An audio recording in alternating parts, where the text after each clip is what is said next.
আসসালামু আলাইকুম, শুভ নববর্ষ। স্বাগত জানাচ্ছি আরটিভির মধ্যাহ্নের সংবাদে। আপনাদের সঙ্গে আছি আমি ফারিয়া শারমিন। 1432-এর অবসানে বাংলা বর্ষপঞ্জিতে যুক্ত হলো নতুন বছর 1433। এবার ছায়ানটের বর্ষবর্ণের মূল ভাবনা চিত্তজেথা, ভয়শূন্য, উচ্চজেথা, শির। বছরের প্রথম সূর্যকে স্বাগত জানাতে ভোর থেকেই সর্বস্তরের মানুষের ভিড় জমে রমনা বটমূলে।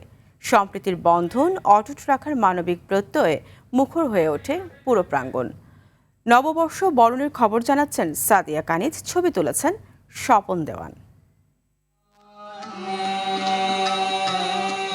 সবুজ পাতার আড়ালে ভোরের স্নিগ্ধ সোনালী সূর্য সবে মুখ তুলেছে।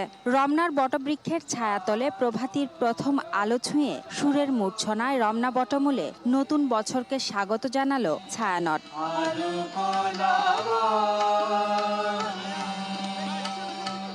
রবীন্দ্রনাথ ঠাকুর, কাজী নজরুল ইসলাম, লালন সাঁই ও লোকগানের সুরে মুখর হয়ে ওঠে চারদিক। দেশপ্রেম, মানবপ্রেম আর প্রকৃতিপ্রেমের গানে মুগ্ধতা ছড়িয়ে পড়ে রমনা জুড়ে।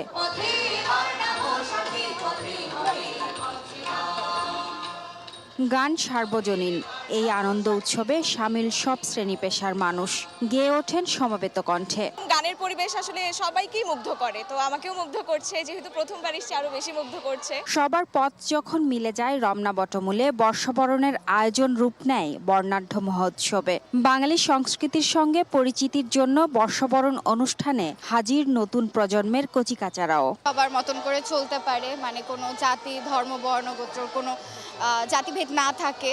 এই দিনে সবার প্রত্যাশা থাকে যে পুরো বছরটাই যেন এই দিনের মতো সূর্যোদয়ের আলো যেভাবে প্রকাশিত হয়, মানুষের জীবনে সব সৌন্দর্যগুলো যেন এইভাবে প্রকাশিত হয়। সব ধর্মের লোকে একসাথে একটা আনন্দ করার এই একটা সুযোগ। এটা শুধু বাঙালির একটা ঐতিহ্য নয়, এটা বাঙালির একটা সংহতি এবং ঐক্যের প্রতীক। নতুন বছরে জরাজীর্ণতা আর গ্লানি ভুলে ধরণী সেজে উঠবে নতুন রূপে। ভীতিহীন সমতার সমাজ গড়ার প্রত্যয় ছিল বটমূলে সমবেতদের। ভয় ভেঙে আসলে আমাদেরকে বেরিয়ে আসতে হবে, কারণ এটা বাংলার সংস্কৃতি যে আমরা নতুন বছরকে, বাংলা বছরকে বরণ করে নেই সবাই মিলে একসাথে।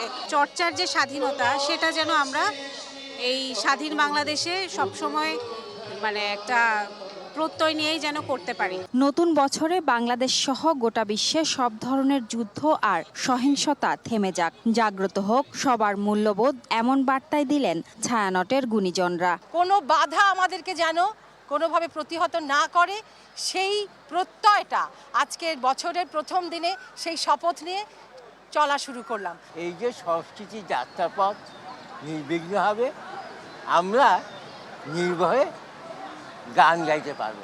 যে অস্থিরতা, যে অনিশ্চয়তা, যে সাংঘর্ষিক অবস্থা, তার অবসান হবে। পহেলা বৈশাখ বাঙালির চিরন্তন সংস্কৃতির ধারক বাহক। এই ঐতিহ্য যেন কালের স্রোতে হারিয়ে না যায়, এমন চাওয়া সবার। পহেলা বৈশাখ মানেই প্রাণের উৎসব, তাই তো ধর্মবর্ণের ভেদাভেদ ভুলে প্রাণের উৎসবে মেতেছে সবাই। এই বন্ধন ছড়িয়ে দিক ভালোবাসা, সম্প্রীতি আর মানবতা। নতুন বছরে সবার প্রত্যাশা হাতে হাত রেখে একসাথে চলবার এবং বাংলার জয়গান গাইবার। সাদিয়া কানিজ, আরটিভি, রমনা বটমূল, ঢাকা।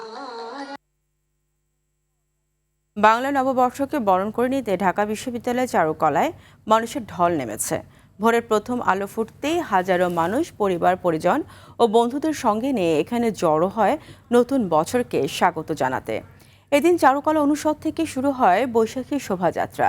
সকাল 9টায় ঢাকা বিশ্ববিদ্যালয়ের উপাচার্য, সংস্কৃতি মন্ত্রী, শিক্ষক, শিক্ষার্থী সহ নগরবাসীর অংশগ্রহণে শোভাযাত্রাটি শুরু হয়। এবারের শোভাযাত্রার মূল প্রতিপাদ্য ছিল নববর্ষের ঐকতান, গণতন্ত্রের পুনরুত্থান। শাহবাগ থানার সামনে থেকে ইউটার্ন নিয়ে রাজু ভাস্কর্য ও টিএসসি প্রাঙ্গণ ডান পাশে রেখে দোল চত্বর হয়ে বাংলা একাডেমির সামনে দিয়ে পুনরায় চারুকলা অনুষদের সামনে এসে শেষ হয়।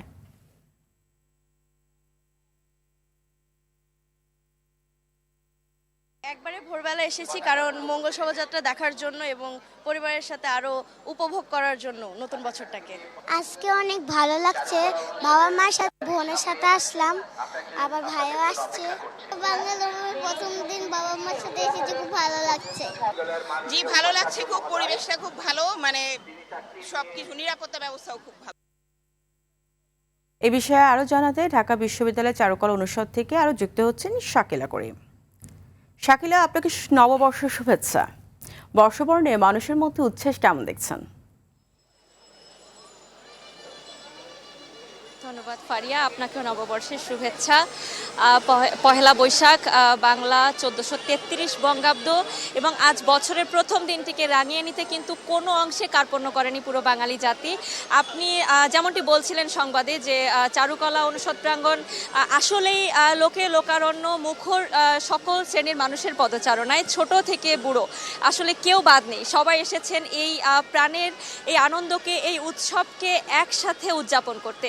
এবং সব কিছু মিলে আমি যদি একটু বলি যে নামে আসলে কিছু এসে যায় না। বিগত সময়ে কয়েকবার নাম পরিবর্তন হয়েছে। এই চারুকলা অনুষদ থেকে বের হওয়া ঐতিহ্যবাহী যে একটি শোভাযাত্রা হয়, এবার এই শোভাযাত্রাটি হয়েছে বৈশাখী শোভাযাত্রা। আমার দৃষ্টিকোণ থেকে সকাল থেকে যেটা দেখলাম আমি, যে অন্যান্য বারের তুলনায় এবার এই শোভাযাত্রার ব্যাপ্তি আরও বেড়েছে। কারণ আমরা এতদিন দেখে এসেছি শাহবাগ চত্বর থেকে ঘুরে, এই টিএসসি চত্বর থেকে ঘুরে এই শোভাযাত্রাটি শেষ করা হতো, কিন্তু এবার এই শোভাযাত্রাটি পুরো ঢাকা বিশ্ববিদ্যালয় এলাকা ঘুরে এখানে কিছুক্ষণ আগে এসে শেষ হয়েছে। এবং এই এবারের নববর্ষ উদযাপনে আসলে কোনো কার্পণ্য রাখা হয়নি। এবং চারুকলা অনুষদ প্রাঙ্গণে তো এই মুহূর্তে আসলে রঙের মেলা বসেছে, রঙের হাট বসেছে বলতে হবে।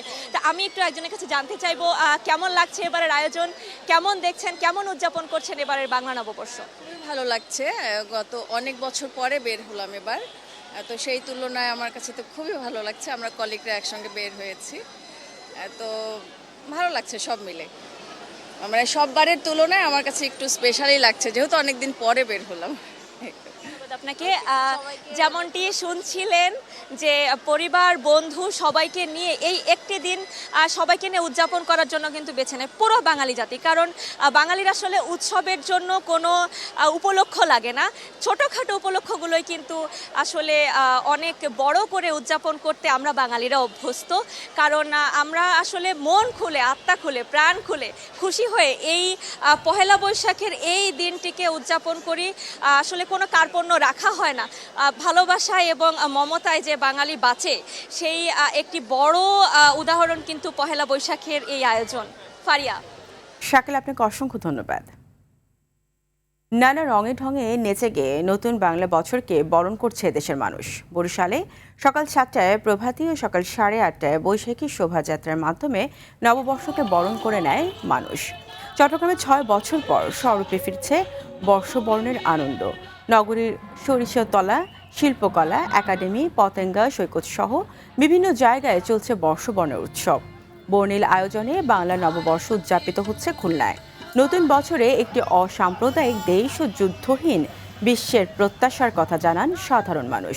নববর্ষের ঐক্যতান, গণতন্ত্রের পুনরুত্থান স্লোগানে রাজশাহীতে উদযাপিত হচ্ছে পহেলা বৈশাখ 1433। এছাড়াও রংপুর, ময়মনসিংহ, সিলেট, মাগুরা, চাঁদপুর, বগুড়া, সিরাজগঞ্জ, নাটোর, নেত্রকোনা, নরসিংদী, মেহেরপুর সহ দেশের বিভিন্ন জেলায় নববর্ষের উৎসবে মেতেছেন সাধারণ মানুষ।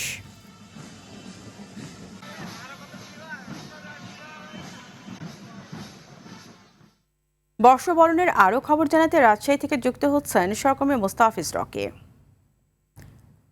রকি, শুভ নববর্ষ। নতুন বর্ষকে ঘিরে আজ রাজশাহীতে কি কি আয়োজন আছে জানাবেন? ফারিয়া, সকাল থেকে আমরা দেখতে পাচ্ছি যে নানা আনুষ্ঠানিকতার মধ্য দিয়ে বাংলার যে বর্ষবরণ সেটি রাজশাহীর বাসী কিন্তু আসলে পালন করছেন।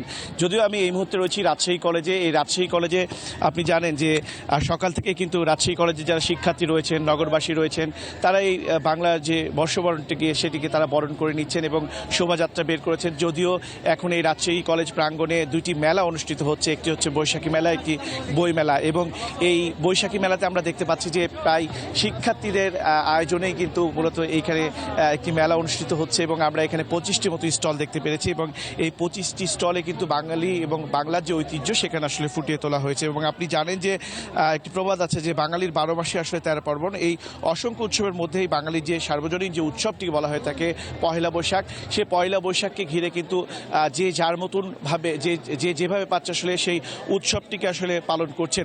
এছাড়াও আমরা রাজশাহী বিশ্ববিদ্যালয়ে গিয়েছিলাম, সেখানেও চারুকলা অনুষদের পক্ষ থেকে বিভিন্ন যে আয়োজন সেটি তো থাকছে এবং সারা দিনব্যাপী মূলত বৈশাখের যে আনুষ্ঠানিকতা সেটি আসলে থাকছে। তো এই ছিল আমার কাছে ফারিয়া রাজশাহী কলেজ থেকে সর্বশেষ।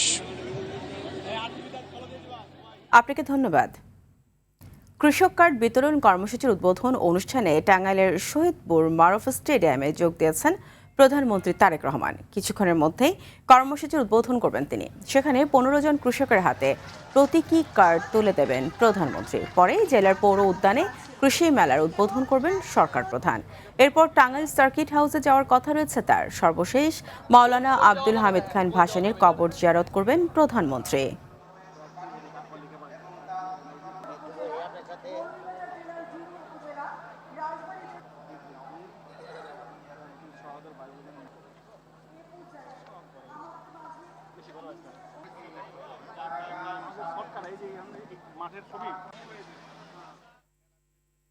এ বিষয়ে আরো জানাতে টাঙ্গাইল থেকে যুক্ত হচ্ছেন মাইদুর রহমান রুবেল। রুবেল, কৃষক কার্ড বিতরণ অনুষ্ঠানের সর্বশেষ কি খবর আছে আপনার কাছে? ফারিয়া, চৈত্রের দাবদাহ গেলেও পহেলা বৈশাখের এখনও সেই চৈত্রের তাপ কিন্তু এখনও রয়েছে। কৃষি প্রধান এই বাংলাদেশের কৃষকদের মাঝে প্রথমবারের মতো কৃষকদের হাতে স্মার্ট কার্ড তুলে দিতে যাচ্ছে বিএনপি সরকার। তারই প্রস্তুতি চলছে টাঙ্গাইলের শহীদ মারুফ স্টেডিয়ামে। প্রধানমন্ত্রী তারেক রহমান 11:30টায় পৌঁছেছেন এই মাঠে এবং তিনি এখন রয়েছেন এখানে উপস্থিত। যারা রয়েছে তারা বক্তব্য রাখছেন। এখন বক্তব্য রাখছেন বিএনপির সিনিয়র যুগ্ম মহাসচিব, প্রধানমন্ত্রীর উপদেষ্টা, মন্ত্রী পদমর্যাদা, শিল্প মন্ত্রণালয়ের রুহুল কবির রিজভী আহমেদ। তিনি বক্তব্য রাখছেন। কৃষি কার্ডের কি সুফল পাওয়া যাবে তা মূলত একটু সামারাইজ করা হচ্ছে এই এখনকার বক্তব্যগুলিতে। কিছুক্ষণের মধ্যে প্রধানমন্ত্রী তারেক রহমান কৃষকদের হাতে তুলে দেবেন কৃষি কার্ড। আপনারা নিশ্চয়ই জানেন আজকে 10টি জেলায় 11টি উপজেলায় 22,000 কৃষকের হাতে প্রাক পাইলটিং প্রকল্পের কৃষি কার্ড তুলে দেবেন এবং এই কৃষি কার্ডের মাধ্যমে কৃষকরা যেমন আর্থিক সহায়তা পাবেন এবং কৃষকদের যে দীর্ঘদিনের আক্ষেপ রয়েছে তাদের উৎপাদিত পণ্যের ন্যায্য মূল্য তারা পাচ্ছিল না, সেই ন্যায্য মূল্য পাওয়ার বিষয়টি সহায়তা করবে। আপনাদের আরও একটি বিষয় যেটি নিশ্চয়ই আপনারা সবাই জানেন, যেটি হচ্ছে কৃষকের উৎপাদিত পণ্য এবং ভোক্তার হাতে যাওয়ার মধ্যকার যে মধ্যস্থতাভোগী, তারা আসলে লাভের গুড় পিঁপড়ায় যেভাবে খেয়ে ফেলে সেভাবে মধ্যস্থতাভোগীরা কৃষকের সেই লাভের অংশটি খেয়ে ফেলতো। তার অবসান ঘটতে যাবে এই কৃষি কার্ড বাস্তবায়ন হলে। এবং যেটি বলা হচ্ছে বিএনপির সরকারের পক্ষ থেকে, কৃষি কার্ডের মাধ্যমে কৃষকদের শুধু ন্যায্য মূল্য নিশ্চিত করা হবে না, একই সাথে তারা যদি ন্যায্য মূল্যে পণ্য সরকারের কাছে বিক্রি করতে পারে তা নিশ্চিত করা হবে। সার, বীজ এবং সেচ নিশ্চিত করার বিষয়টি চলে আসবে এই কৃষি কার্ডের মাধ্যমে। একই সাথে কৃষি ঋণের বিষয়টিও এর মাধ্যমে আসবে এবং খুব সহজেই কৃষকরা যাতে তাদের উৎপাদিত পণ্য ভোক্তাদের কাছে পৌঁছতে পারে, ভোক্তাদের কাছে পৌঁছানোর সময় মাঝখানে যাতে মধ্যস্থভোগী না থাকে সেটি বিলোপের জন্য মূলত কৃষি কার্ডের ব্যবস্থা করবে। আমাদের সাথে বেশ কিছু কৃষকের সাথে আমরা কথা বলেছি, তারা বেশ খুশি, আনন্দিত, বলছেন যে পহেলা বৈশাখে কৃষি কার্ড তাদের জন্য একটি উপহার সরকারের পক্ষ থেকে। তারা প্রথমবারের মতো এরকম সম্মানিত বোধ করতে পারছেন বলে জানান যে কৃষকদের সম্মানিত করছে বিএনপি সরকার। তাদের প্রত্যাশা কৃষক উৎপাদিত পণ্যের যাতে ন্যায্য মূল্য পায়, তাদের যে ভোগান্তিগুলি ছিল, যে দুর্ভোগগুলি ছিল, সেই দুর্ভোগ থেকে তারা মুক্তি পাবে এমনটাই প্রত্যাশা করছে কৃষকরা। তারেক রহমান এবং আমরা কৃষি মন্ত্রীর সাথে কথা বলেছিলাম, তিনি বলেছেন যে কিছুক্ষণের মধ্যে প্রধানমন্ত্রী তারেক রহমান এই কৃষি কার্ডের সুফল এবং কৃষকদের নিয়ে কৃষি প্রধান বাংলাদেশের সরকারের যে পরিকল্পনা সেটি কিছুক্ষণের মধ্যে তুলে ধরবে এবং তিনি একই সাথে উৎপাদন, প্রযুক্তি এবং যে সব বিষয়গুলির সমন্বয় চলে আসবে এই কৃষি কার্ডের মাধ্যমে এবং এই কৃষি কার্ডের মাধ্যমে আজকে কৃষকের জন্য নতুন সম্ভাবনার দুয়ার খুলবে বলে মনে করছে কৃষি মন্ত্রণালয়ের যে মন্ত্রী তিনি। এবং কৃষকরাও এখানে উপস্থিত থেকে বেশ উচ্ছ্বাসিত। তারা বলছেন যে পহেলা বৈশাখে তাদের জন্য এটি একটি দারুণ উপহার। এই ছিল টাঙ্গাইল থেকে সবশেষ খবর আমার কাছে। ফারিয়া। রুবেল, আপনাকে ধন্যবাদ। কুমিল্লার দাউদকান্দিতে চাল বোঝাই ট্রাক খাদে পড়ে 7 জনের প্রাণহানি ঘটেছে। এতে আরও 6 জন আহত হয়। রাত 3টায় ঢাকা চট্টগ্রাম মহাসড়কের দাউদকান্দির হাসানপুরে এই ঘটনা ঘটেছে। বিষয়টি নিশ্চিত করেছেন দাউদকান্দি হাইওয়ে থানার ওসি ইকবাল বাহার। তবে নিহতদের পরিচয় নিশ্চিত করার কাজ চলছে। হাইওয়ে পুলিশ জানায়, দিনাজপুর থেকে চট্টগ্রামগামী চাল বোঝাই একটি ট্রাকে চড়ে একদল শ্রমিক তাদের কর্মস্থলে যাচ্ছিল। ভোরে হাসানপুর এলাকায় এসে চালবাহী ট্রাকটি নিয়ন্ত্রণ হারিয়ে খাদে উল্টে যায়। এতে চালের নিচে পড়ে ঘটনাস্থলেই 7 জনের প্রাণহানি ঘটে। আহত 6 জনকে উদ্ধার করে উপজেলা স্বাস্থ্য কমপ্লেক্স সহ বিভিন্ন হাসপাতালে ভর্তি করা হয়েছে।